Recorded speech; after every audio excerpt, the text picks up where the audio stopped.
I don't have a Shaka helmet. This is the closest thing I have.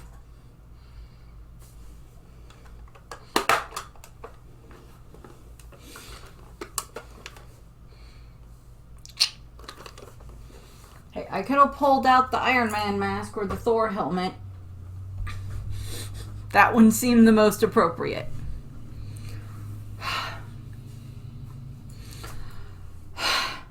Yes, I've seen Deadpool and Wolverine. Yes, I loved it. Yes, I took my mom. She loved it too. Not that that has much bearing on this, on One Piece, but we did get One Piece news, a lot of it this past week. Also, One Piece was kind of represented at the Olympics, which I loved. I love the fact that like a bunch of different Olympians from, all over the world were like doing One Piece references and stuff like that. Like, doing the Gear Fifth laugh, or like, blowing themselves up in regards to, Gear Third and different things like that. I loved how they did that. Different ones were doing different poses, which I loved.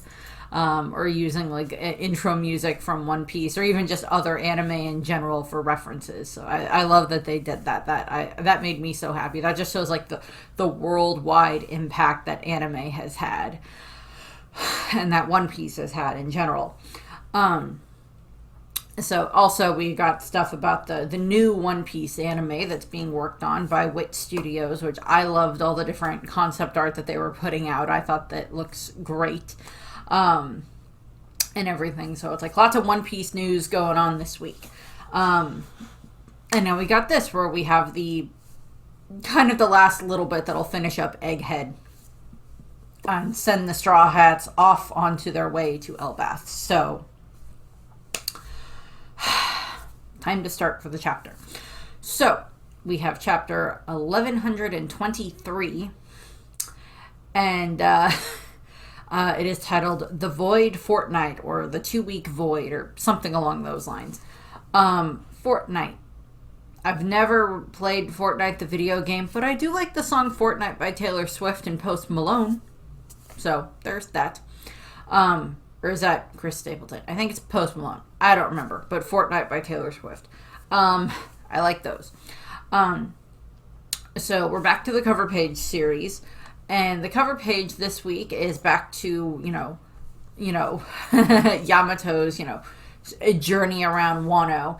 And in this case, Denjiro has decided to, quote-unquote, punish the children who were throwing rocks at Yamato by having by forcing all of them to eat Odin together. So I love this little bit. It's it's like this callback for Denjiro, because their favorite thing to do with him and Odin and all the other scabbards was to sit and eat Odin that Odin made and everything. And then of course, and I think this might have just been a filler thing that they did for the anime, but I love that they did it regardless, is that in the anime, Odin ends up making a huge pot of Odin for the Roger Pirates shortly after he joins, and that kind of helps like make them all warm up to Odin and everything like that, make them start to like Odin a lot. So it's like that reference there, and this is like, we see the kids are much better, at interacting with Yamato at this point in time and enjoying this little bit. We see one of the little kids sitting on Yamato's head, holding on to Yamato's horns. So we got that bit, and we get like Yamato sitting and talking with Denjiro and all of that stuff, and they're all stuffing their faces, which is, really good, because it's, it's like Denjiro taking on his new role as the daimyo of the the Kibi region and all of that stuff. So that's like a nice little thing there. We'll see where Yamato heads off to next, going into the chapter. So this is literally like right where the last one left off. It's like in the aftermath of the hockey explosion that came out of Emmet that, sent 3 of the 4 remaining Gorosei on the island and like ejected them all the way back to Marie Joie, and left Saturn on the island. And we get cut, we're getting, like this transmission coming from probably like one of the Marine headquarters or something like that, like, Egghead Island, respond, what's your status? And we're like looking over, and it's just like, it's like silence over all of the ships, because like all of the Marines, including the vice admirals, because we see Dahl is passed out, all of them, and we see Pomsky is passed out. I don't know if we see Bluegrass, but she's probably passed out as well. But we just see, like, all of these guys are just passed out from the hockey explosion that just came toward them. And so I like that. And then, like, the little funny bit that we see here is we see Ash Snake, who is still trapped in the bubble, unlike Kaku, who is still trapped in the sea prism bubble. And she's, like, trying to wake up Pomsky. She's like, hey, wake up. The Straw Hats are escaping. Wake up. Get up. Which is just adorable. So we have that little bit there. That pretty much just, like, ties up all of that stuff. We don't see Saturn in this chapter at all. We do get, like, a couple of parting shots of Emmett, and then, like, most of the chapter is flashback to explain some things. So first we're going to cut over to the giant ship, where we see just one of the giants is like, oh my god, wow, like, they're all down. All of them are down and passed out. And then Doria Bragi are like, seriously? That's amazing. It's like, that was greater than red hairs, but it didn't seem hostile at all. So it's like, I like that they're comparing this level of hockey that, Emmett just, like, emitted from, like, the hockey knot, which still needs more explanation, but okay.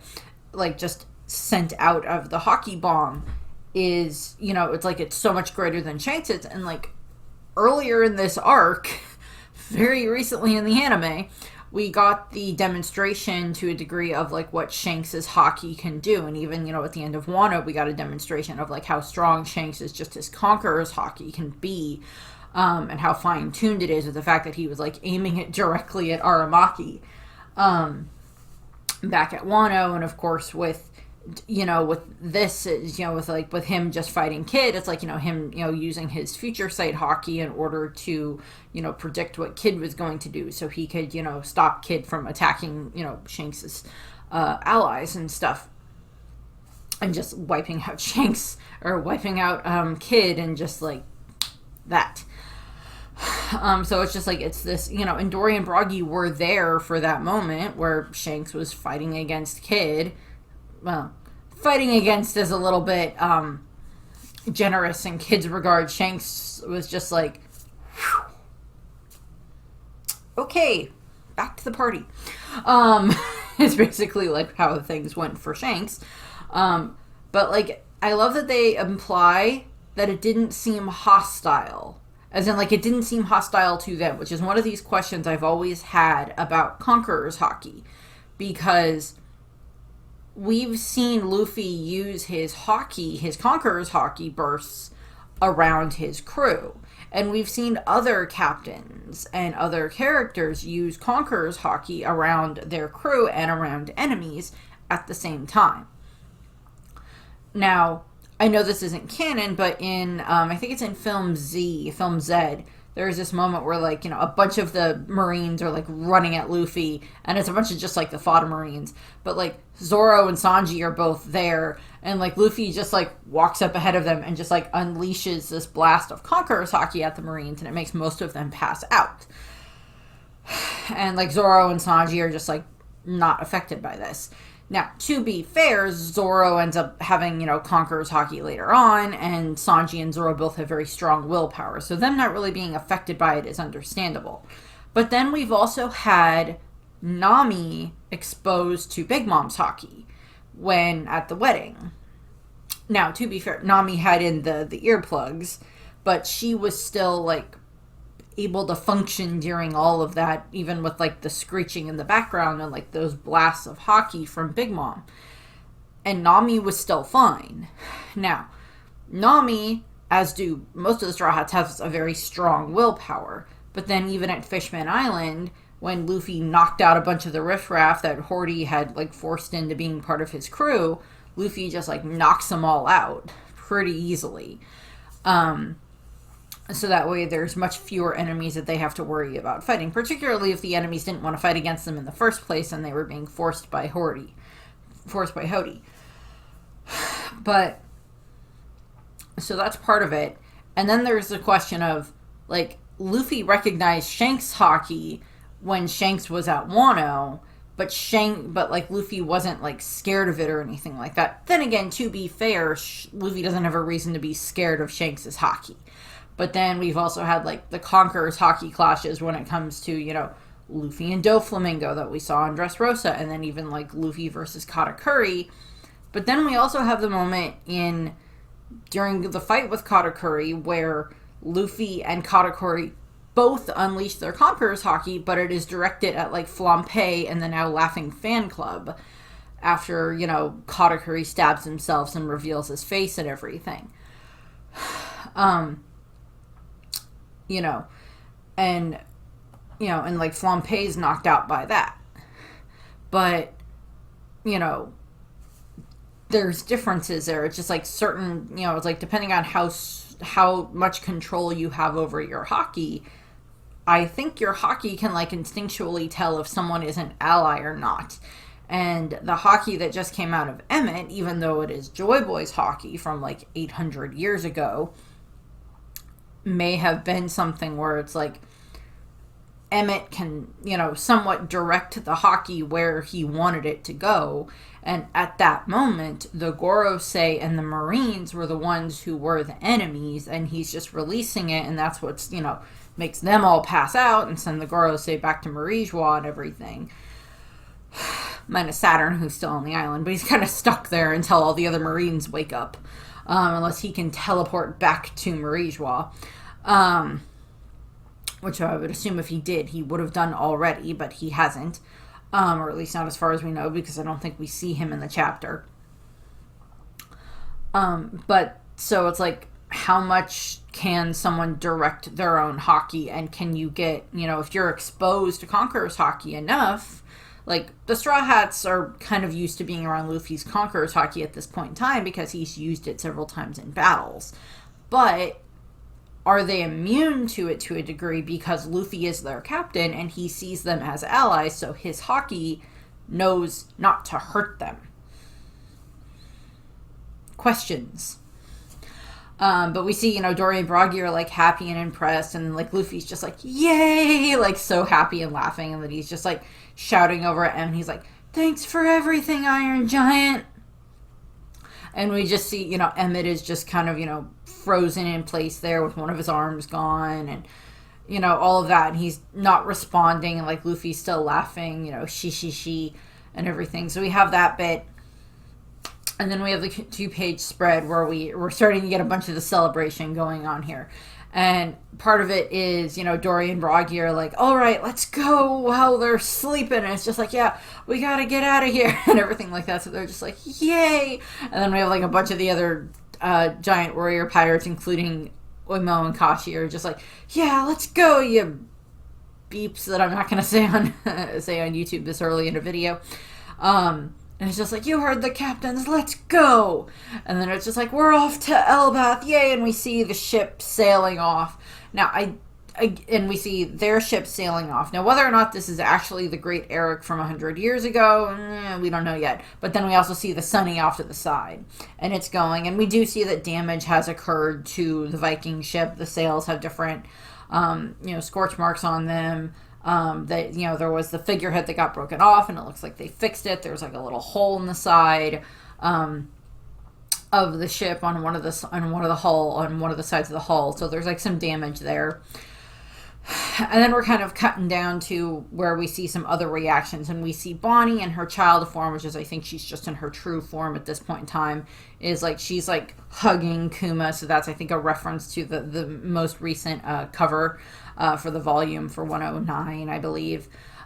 Which I love that chapter, that volume cover. That's so cute with Bonnie and Kuma. And Zoro's just kind of like, okay. And then like Usopp is like so happy and like tears of joy as he's like looking up at like Dory and Broggy and just like waving and just so happy. And Chopper is just like, oh my god, giants, because like he's never met them before. And then we have Luffy has deflated and gone into the very wrinkled, grayed out, sepia tone form, or black and white scale form that he goes into when he's used, when he's used Gear 5th a little bit too long. And he's just kind of like, he's like laying on Nami's lap, so it's just like Luffy Nami fan here, so I like that. Also, there's like, I don't know, I love that little bit that it's just like that reference there. That's just like Nami's like, okay, let's get Luffy taken care of a little bit. And then we have Sanji goes into maybe part of the barracks or whatever. It's like off to the side where we see that they've laid Vegapunk's body out on like a cot or like a blanket or something like that. It's like giant version of a towel, could easily be folded up and turned into a rather soft bed. So they have Vegapunk laid off to the side, and Sanji is just like, Vegapunk, what you said earlier isn't sitting right with me. Was this all some sort of gotcha moment for you? I couldn't follow everything you were saying, but it was pretty outrageous, wasn't it? And this is referencing when Vegapunk was being carried by Sanji away from the battlefield with Saturn after he'd been stabbed and shot. So this is, referencing that conversation, along with another conversation that was had. And now we cut to 2 weeks ago, 2 weeks prior, or fortnight prior.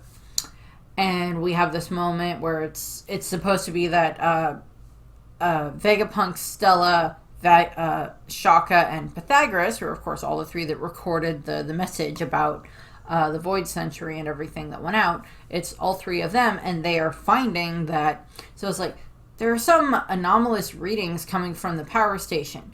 You can say that again. The monitor for any fluctuations in particle density or neutron flux.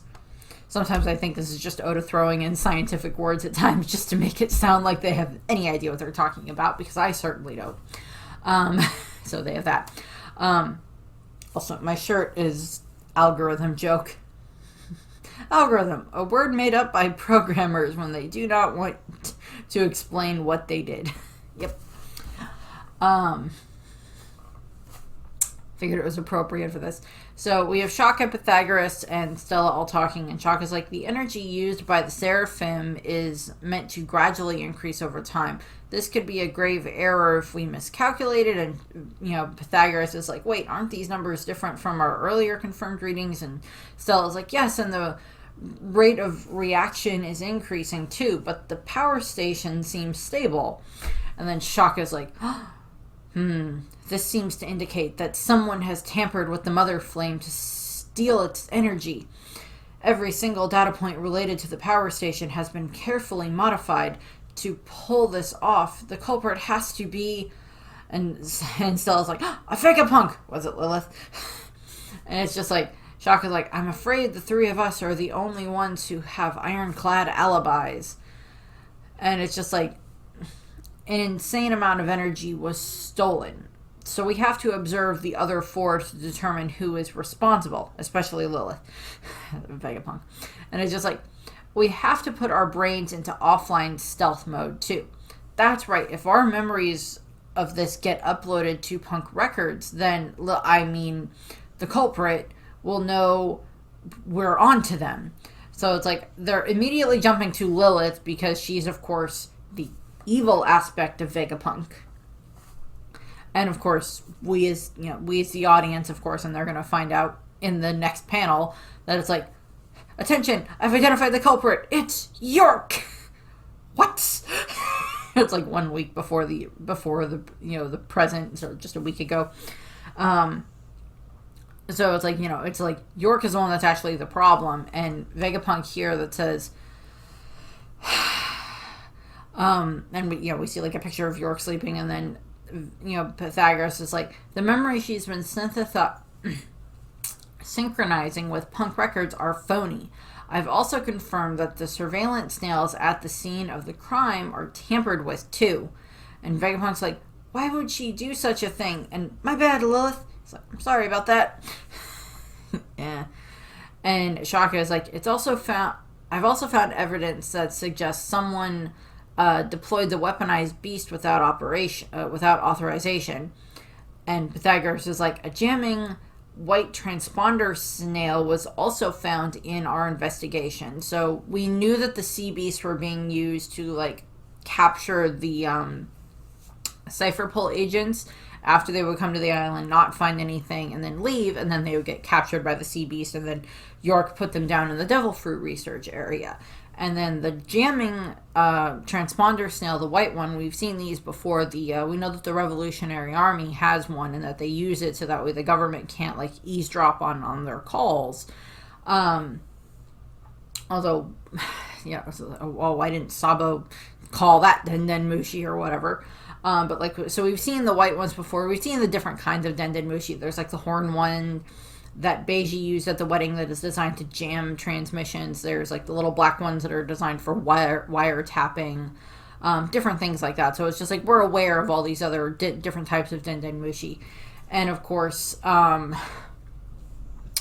is like, I know we can reconstruct the call data directly from our long distance transponder snail. So that's again the reference to one of the other types of transponder snails. Now, I don't know if this is something that was mentioned here, but in one of the translations I thought I saw something where it's like Vegapunk is like, why did I distill greed into like one person? It's like, and it's like I wanted to make this comparison here between like the difference between evil, which is what Lilith is supposed to be, quote unquote evil, and then greed, what York is supposed to be. And I wanted to point out that greed is kind of like a pretty easy concept to like determine, and then evil is a much more subjective term, because what I think might be something, something evil that someone did may be very different to what someone from another part of the world may, consider to be evil. Particularly someone who has a very different religious background than I do, or different cultural background, or things like that.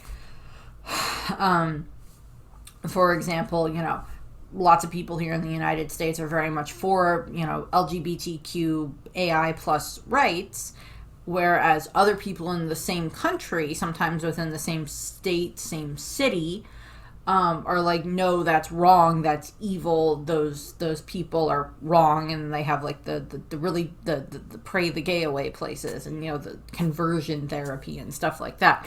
And it's like, from my perspective, the people who are part of the LGBTQ AI plus community, like, I don't see them as evil, but I see the people who are trying to convert them back and fix them or whatever, like, those actions are evil. But the other people's opinions about that who are like on the side of the conversion therapy are like, no, the evil actions are like what they're trying to do, that's against against what's normal.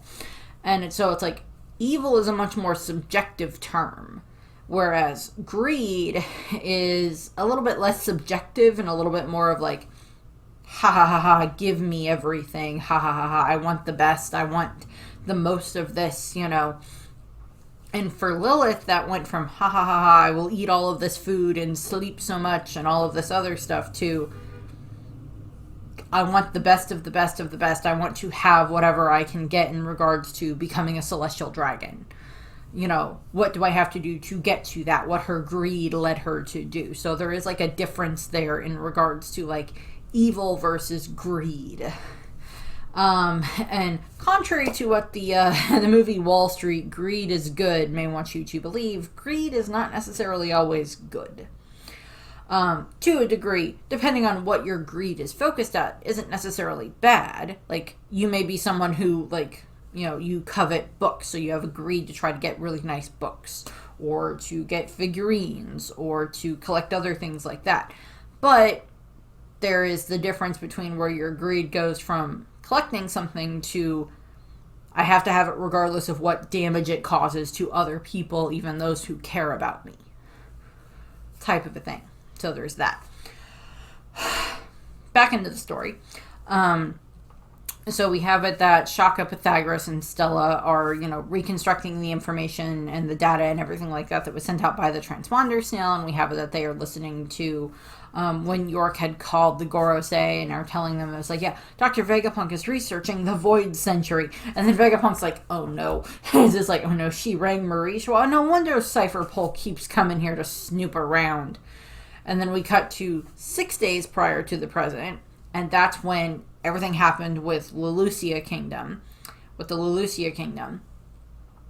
And Vegapunk is like, the Kingdom of Lelucia has been erased.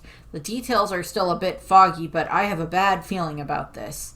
And of course, this is, Vegapunk trying to put everything together in regards to, like, okay, well, what happened with that? The Mother Flame must have gone to the world government, and they used that to power the ancient weapon, to power Uranos, and all of that. So, Vegapunk is still talking. He's just like, Pythagoras, observe any changes in the sea levels and monitor all wireless transmissions. Yes, sir. And then Chaka's like, do you think this has something to do with the theft of the Mother Flame? And Vegapunk's like, I'm sure of it. That portion of the Mother of the Flame must have been developed by the government, must have been delivered, to the government by one of the weaponized sea beasts. So one of the random sea beasts that we've seen may have, like, had this package attached to it that was, like, the Mother Flame, and then sent, it was, like, controlled by York to deliver it to, Marie Joie, or deliver it to wherever, and then, put that into,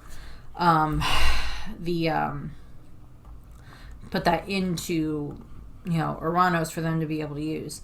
And Vegapunk is like, if you permit me to indulge in pure, conjecture, it seems plausible that the world government possesses one of the ancient weapons, and they must have needed the Mother Flame energy that York stole to fuel it. We'll see if this evidence supports my conclusion. Even if this deduction is sound, it's hard to speak aloud, because it is this part of your body that is betraying you. It's, for Vegapunk, it's part of his brain in, the part that's connected to Lilith that is betraying him. The part of his personality or so that got put into Lilith that is betraying him and betraying all the rest of them. And he's like, it's my fault after all. Only a fool lets their greed run amok, and I went and personified mine. And, like, both Shaka and Pythagoras are like, sir, it's okay. And they're like, okay, is there any benefit to apprehending York now that we know? And Vegapunk's like, no, it's too late for that. York's motives are irrelevant now. They will still come to erase anyone who knows of the Void Century. York already demonstrated her worth to them by rashly handing over the Mother Flame. The best we can do is to use that trust as an opportunity to determine their intent determine their intent for the flame and try to mitigate the damage. I mean, like, okay, I don't know how much of a difference it would have made if they had just, like, captured York and then, like, just, like, captured York at this point in time and prevented her, but it may have resulted in, at the very least, Shaka, Pythagoras, and Edison and Atlas all surviving. Or at the very least, maybe one or two of them surviving alongside Lilith, as opposed to all of them just getting, five of the 7 of them all being destroyed. So there's that question there of, like, well, would it have been a better idea to do it this way, or would it have been a better idea to, I don't know, maybe capture her so she couldn't cause more damage? Because it's like, if they had captured Lilith back then, even 6 days ago, prior to everything else, like, Hill still could have recorded the message and still have it set to go out, but then also they would have been able to, capture York and still use her for, the eating, sleeping, and everything else that she has to do for all of them, but have her under, like, monitored under, strict lock and key, and, like, remove her from being connected to certain parts of the, from that and everything, and like take her out of the hierarchy set up for all of the Seraphim and the Pacifistas and everything like that. That would have been a smart idea. Then she couldn't have sent all of the Seraphim after all of you. You know, when everything was happening there, she wouldn't have been able to send them after all of you, and Pythagoras probably wouldn't have been blown up and stepped on. Edison wouldn't have been hurt. Shaka wouldn't have been shot because she wouldn't have been able to shoot him because she would have been, you know, captured anyway. Vegapunk wouldn't have been captured, and they may have been able to figure out where the CP9 agents were a lot sooner, or the CP agents were a lot sooner, and get them food and water and everything else like that.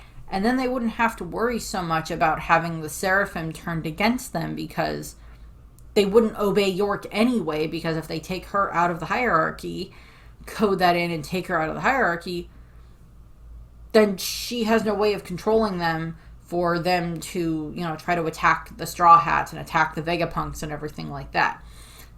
But that's not the conclusion that Vegapunk or Shocker or Pythagoras jump to, because they don't realize that York is going to plan all of that stuff. Hindsight's a bitch. So it's like, they're like, and Shaka's like, Stella, we still have a chance to escape if we flee now. And Vegapunk's like, prepare a boat for the other resident Quasar. They still have a shot of escaping Egghead, but it'll be impossible for us. The Navy will have issued secret orders to every branch and base by now. They'll chase us to the ends of the world, and our inevitable deaths will be meaningless. At least here on Egghead, we have something O'Hara didn't 22 years ago. We have the means and equipment to amplify our voices as far and wide as possible, which is what Vegapunk's mind jumps to in this regard, as opposed to, if we stop York, then it's minimize the amount of damage she's caused. His is, what exactly is the world government? The closer I get, the more shrouded it becomes. If I must die, I will sell my life dearly. And he's like, has this whole determination of like, my life is worth far less than this information getting out and all this information that we have saved and built up in punk records is worth so much less than that. And he's like, I apologize for wrapping you two into all of this. And Shaka's like, don't be silly. We're Vegapunks just like you. And they're both like, we're all thinking the same thing. And then we, you know, cut to like, they're having this conversation, I guess, like in front of the, you know, punk records. So it's like in front of the giant brain in the jar. And they're like, just one issue, Stella. What exactly constitutes death for someone like us? Vegapunk's like, good point. It's like, yeah, that is the question of like, you guys have this giant freaking, you know, brain storage unit built up with like so many freaking years worth of Vegapunk's knowledge and everything that was in those books from O'Hara and all this other just scientific creation and everything like that that he has developed over the years, and it continues to grow. And there is the question of like, if Vegapunk dies, which we saw, Vegapunk is dead. His physical body, that was the specific one that ate the devil fruit, is now dead. But there is the question of like, what would have been the awakened version of the brain fruit? Would it have been the ability to keep your information and allow it to stay around even after you've died? And like, he preserves it here with Punk Records because he wants it to be something that can be used to connect to people all over the One Piece world and allow all of them, scientists and scholars and, you know, researchers and all these other people, to allow them to be able to input their own data in here and compare it to each other and, you know, work together and have this, you know, global version of communication through Punk Records, but then also have it that, like, you know, kids in school can access it as well and learn about science, learn about history, learn about literature, learn about all this other stuff, and, like, use it that way. So that's kind of what Vegapunk's thought is in regards to being able to, like, keep Punk Records going. That's what one of his goals was. And there is the question of, if Vegapunk has, was that his version of awakening the devil fruit, is awakening his devil fruit, is all of this being allowed to continue on even after he died. I mean, we've seen evidence, obviously, mostly with, like, the Logias of, Raijin Island is the best example of, was that created by, like, a former user of Eneru's fruit, that, like, they had awakened it and affected the island so badly that it's just going to continue. Same thing with, like, Punk Hazard, with what happened with Akainu and Kuzan and their battle, and turning the island into, half fire and magma and half ice, because of their powers. And, different things like that. How many other islands were affected by other Logias? Like, are there, I wouldn't say Alabasta was affected by someone with the sand fruit, like Crocodile's devil fruit, but, like, there's examples that could have been that. And then there's other ones where it's just, like, maybe there's other ones that are affected by other paramecias that had, like, this more permanent effect. Like, Doflamingo can turn things into string for his, his awakening. Same thing with Katakuri turning things into mochi. Like, how long does that effect last? I mean, like, I would assume, like, they can, like, turn it off. Like, okay, I'm done using all of this string. Back into a building, or back from mochi into whatever. But it's like there's a little bit more of a difference there. But it's like elements, and then you have your brain, which is a bit of a different concept of, like, okay, what would be, like, a continuation of this entity, of this, ability. And I think in Vegapunk's case, for, like, the best way of, like, awakening it, and, like, we get, like, this comparison here because we have, like, Vegapunk standing at the bottom and kind of, like, lining him up for, like, size comparison for, like, how big he is compared to how big his brain is that is inside of the Punk Records tank. And that just shows you how much information he has built up over the, 60-something years that he's been alive. And that is a very cool way of showing that, of, like, making that very obvious for, like, how smart he has become. And then, of course, we know that those are also connected to the other 6 satellites as well in regards to what they input into it. And I would assume the other scientists that work on the island are able to input their own research into it, and then Vegapunk or the others can, like, access it. So it's like, that's part of the question there of, like, well, what does constitute death for someone like them? Because it's like, Lilith and York are still around, and while Lilith's connection to Punk Records for the time being may have been terminated, and Lilith may technically be the only one who is still connected to it, whether or not she's still awake, depending on if she was knocked out by the hockey blast, is a little bit left up for debate. But there's, like, that question of, like, how much of this information is still going to be available even after, now that Vegapunk's dead. It's like, he died, and we saw Punk Records after he died, and it was still there. So we know that that's not the case, that it's still there. But it's like, if all 6 of the other satellites die, will Punk Records just cease to exist? Or will it continue because of the way that Vegapunk designed it? These are probably lots of questions that Vegapunk asked himself while he was developing this. Back to the chapter.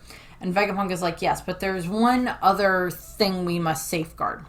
Our Cloud Loft technology to manufacture artificial island clouds. It may be pivotal to saving humanity in the near future. So this is where we get the shot of, like, the bottle that has been that was dispensing all of the island cloud stuff that was making the Punk Records upper area float, and that Edison used to, like, expand out the area around Punk Records, so it would give the Straw Hats more of like a running speed to catch up, to gain more running speed before they launch off with the Kude burst to get sent flying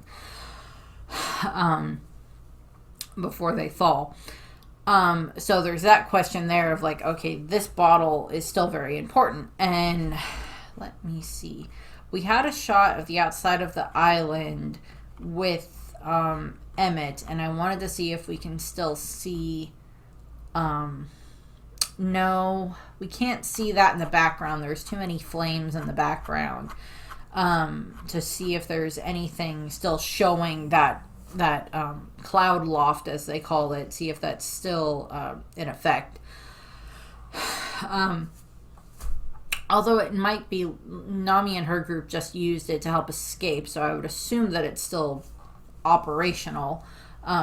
So we'll see if if that's continued. But Vegapunk's logic is that if this survives, then that can be used to make more islands that'll be cloud islands, so that way people are able to still live up there, even if like the rest of the world floods, with everything there. There is a question of how much does Vegapunk know about like Skypiea and all of that stuff. I would assume he would have some connection with like Herodotus on Witheria.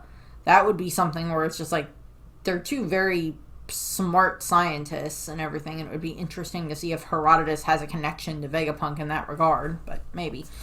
And then we cut down to what is probably like just a couple of days ago in the story, and we actually have Vegapunk is on top of Emmett, and he's like looking all over Emmett, and York shows up and she's like, "Stella, what are you doing here?" And he's like, "Oh, is that you, York? Same old, same old." And he's like, "If our experiments to optimize the mother flame allowed this thing to move again, it'd be a big breakthrough in creating our ideal energy source." And York's like, "That's right. It'd be amazing if we achieve that soon." And Vegapunk's like, "Right?" And then he's also thinking, "I can only pray it never gets perfected." And then we cut to 2 days prior to the present, which is like the day before the Straw Hats arrive. And we see Shaka and Pythagoras and the Stella are there, and they're all getting ready to record. And this is, Edison, Shaka's like, "Okay, go ahead and speak now. The recording has begun." And Vegapunk's like, mic check, testing, 1, 2, 3. "Attention, world, hello there. This is Dr. Vegapunk, the world's greatest and most humble scientific genius." And then, of course, that would transition into like where all of the message comes from. And then we cut to probably like several minutes after they finish the recording. And we cut to the three of them, and they are again on Emmett. And Vegapunk's like, "What we said will come as a big shock, right? But everyone has the right to know the truth." And they're like, "No one will ever expect the transponder snail to be hidden here. My death will trigger the message to be sent out worldwide." And then, so that's this, setting it up where it's like, the kill switch, where it's like, if Vegapunk dies, then this is going to go up. This will start broadcasting, like, as soon as his, heart rate stops. And then we have the three of them going and laying down in apparently the memory room area or whatever, the memory research area, which might be connected to everything that happened with like Kuma and Vegapunk, researching Kuma's memories. I don't think we see anything here that is like the paw room in the background, but like we see them all sitting down on tables, getting ready to have their memories wiped. And they're like, "We need to ensure that no one finds out till it's too late. By any abnormality in our behavior could be a tip-off that spoils our plans. Erasing our own memories is the safest bet." And they do that, and it's just like, they said there will be consequences. That said, there will be consequences. We'll lose all memories related to this matter. The fact that York stole the Mother Flame, the fact that our lives are currently at stake, we'll have to suffer through all these bombshells all over again. The fear we feel for our lives will be brand new to us. But we have put our countermeasures in place. Then if things go sideways, and Shaka's like, "Indeed," and Pythagoras is like, it's just like, it'll still be our victory. And then just like, whatever memory wipe thing happens, and they all wake up and they're like, huh? What happened? They're like, the memory mass research lab. What are we doing here? It's like, what happened? Where are we? Why are we here? At least it's not the whole thing of, who are you? That would be bad.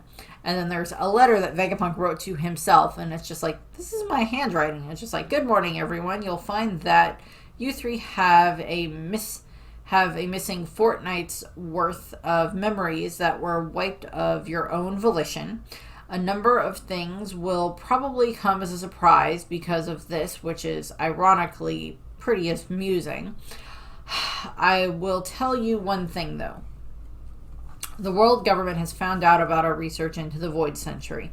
They're like, what they found out? And we get like the eyes bulging out of it for all three of them, which is just funny because like Shaka's still got the helmet on. So that's funny. It's just like, am I really telling myself to go die? Is what he's reading. And he's just like, the message continues. I have already taken the best precautions possible. You will just have to put your faith in me and die. Oh, and one last thing.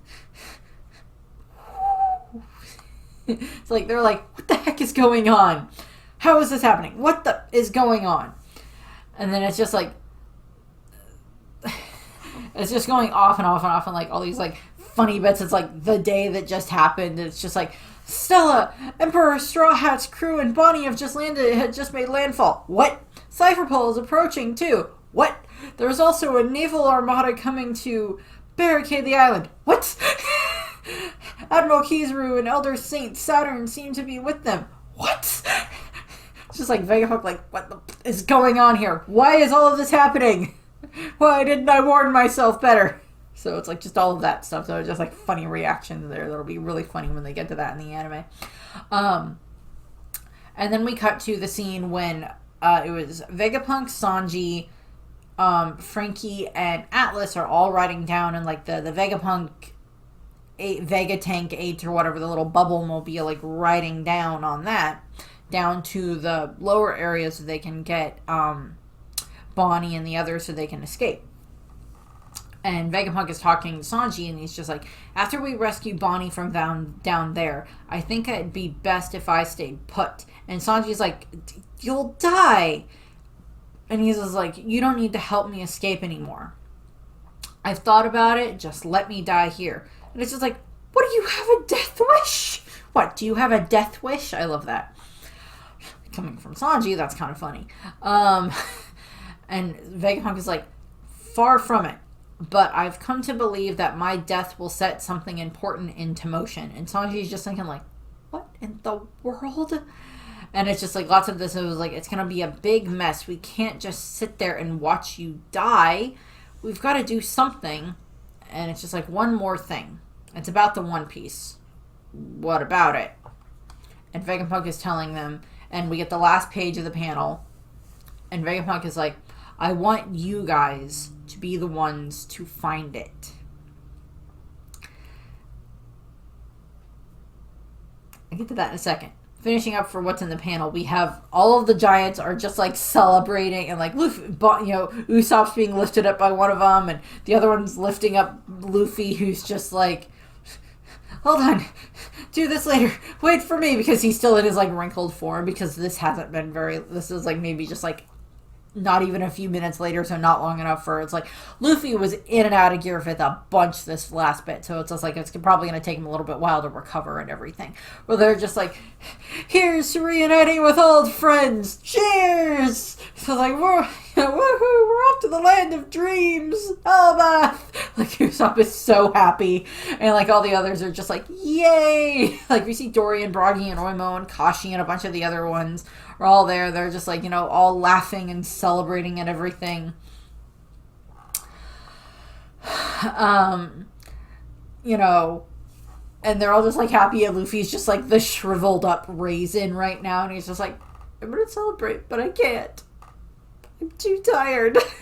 And we see like Chopper's holding on to like one of the giant's beards, and like we don't see any of the others, but we see Luffy and Chopper and Usopp and everything, and assumedly the rest of the Straw Hats are all like celebrating as well, or at least starting to celebrate. Although in regards to like Robin might still be like sitting and like maybe writing down everything that was like said in the message from Vegapunk. Although I'm pretty sure that like Morgan's might do something where he like prints like what was written, or print, has a print version of like what Vegapunk was just talking about, with like maybe Morgan's own speculation, or Vivi might have written down notes, or like someone else who was listening to this may have written down all of the things that Vegapunk was saying, or made a recording of their own of what Vegapunk was saying, so that way they would be able to like go through and like, okay, let's write all of this down so we know what's going on, so we know what Vegapunk was talking about, and then see if they can correlate it to other things, to make it, to get more of that information out there. Plus, we need a way to make sure that Robin does get all of the information that Vegapunk just put, Vegapunk just released to the world. We need a way for, Robin to get a hold of all of that information, since given the fact that they were also dealing with battles at various points in time while the information was being released, while it was being broadcast, Robin may not have been able to comprehend everything that was being said at that point in time, or she may not have been in the same room when everything was happening and been able to hear it all. So something that would allow Robin to be able to read or have it all written down in some form would be a good thing for her to have. Particularly because it would be useful to help her with like piecing together some of the other information she may have gathered over the years, because like the different, all the other poneglyphs that she's read, and using that to like piece some of this other information together, from what she's found compared to like what Vegapunk just broadcasted to the world. Now, back to the line that is Vegapunk saying, I want you guys to be the ones to find the One Piece. Given how, how the previous chapter, the chapter before that, ended with like all of these like 12 or whatever that were the possibilities of like who could be the ones that would find the One Piece, with all the Yonko and the pirates and marines and everything, and the revolutionaries,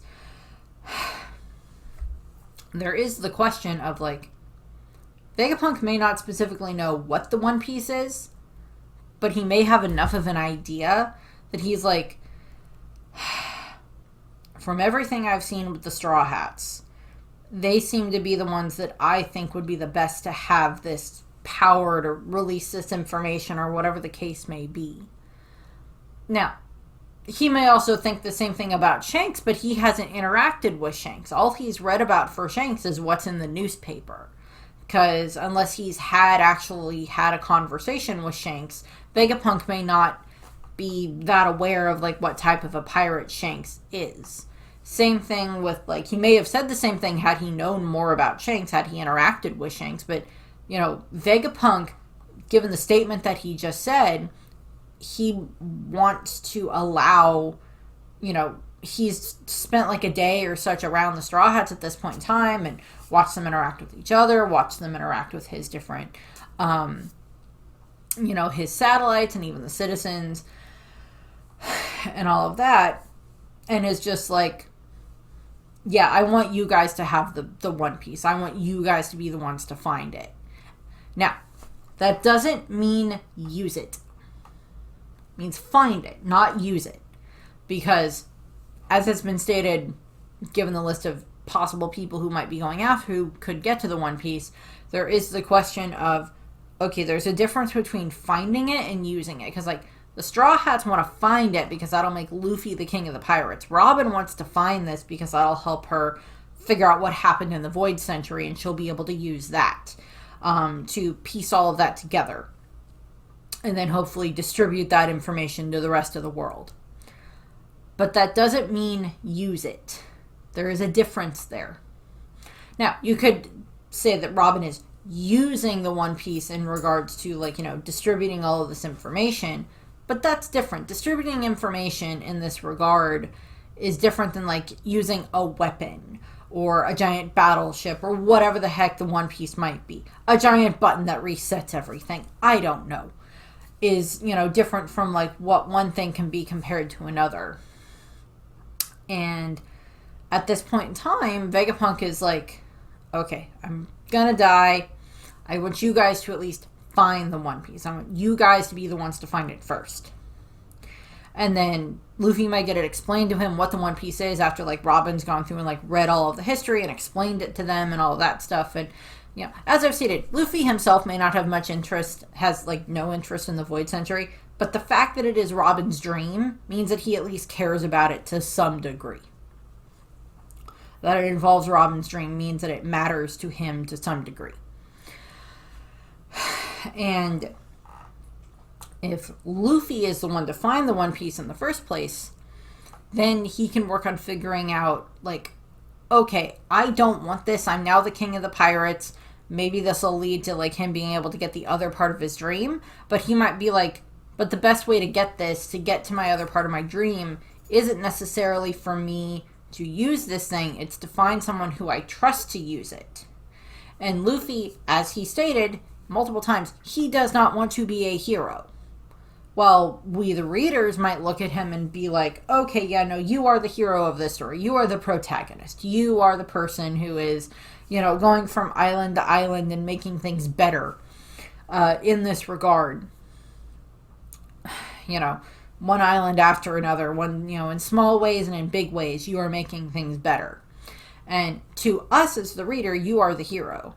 But to the citizens of the One Piece world as a whole, the Straw Hats, except for the places where they've been, who know what they're like, who know what they've done for them, the Straw Hats overall are viewed as, you know, dangerous pirates. So Luffy might be like, okay, well, I don't really want to use this thing, but I want to find someone else who can. And then that would give him the options of, I would say the best two options for him would be either Sabo or Kobe.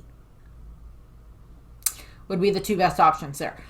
Now, if Sabo and Kobe worked together, that would be a good way of doing it and having this, you know, a much better way of making the world work, of fixing the world, of, like, having this revolutionary who has seen things that are so horrible and being able to be like, okay, these types of kings and queens we do not want in power anymore. These are good ones, these are bad ones.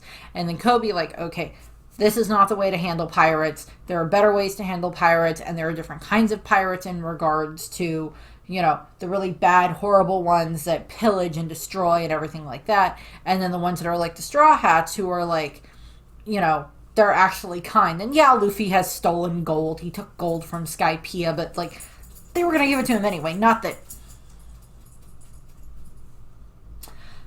they knew that at the time. But, you know, it's just like they were going to give them the gold anyway, but they didn't know that. But that's just funny. But it's just like, you know, same thing happened in Fishman Island. They gave the Straw Hats a bunch of gold and treasure and everything like that. And then Luffy used that gold and treasure and everything like that, gave all of that to Big Mom to, like, here, I'll give you all of this treasure.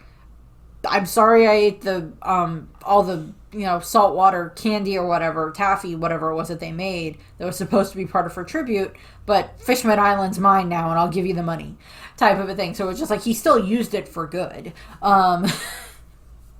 So there is those questions there of just like, but that's what I have.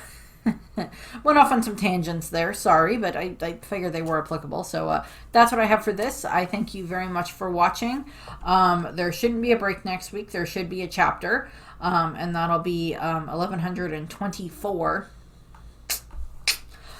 Also, this is going up on my niece's 21st birthday, so happy birthday. I hope you have a really good day. I know she's going to a concert over the weekend, and I hope she really enjoys it. And I'll see her next week, and I'll get to wish her happy birthday in person then. So happy birthday to her, and I hope everybody has a good rest of your day. Bye!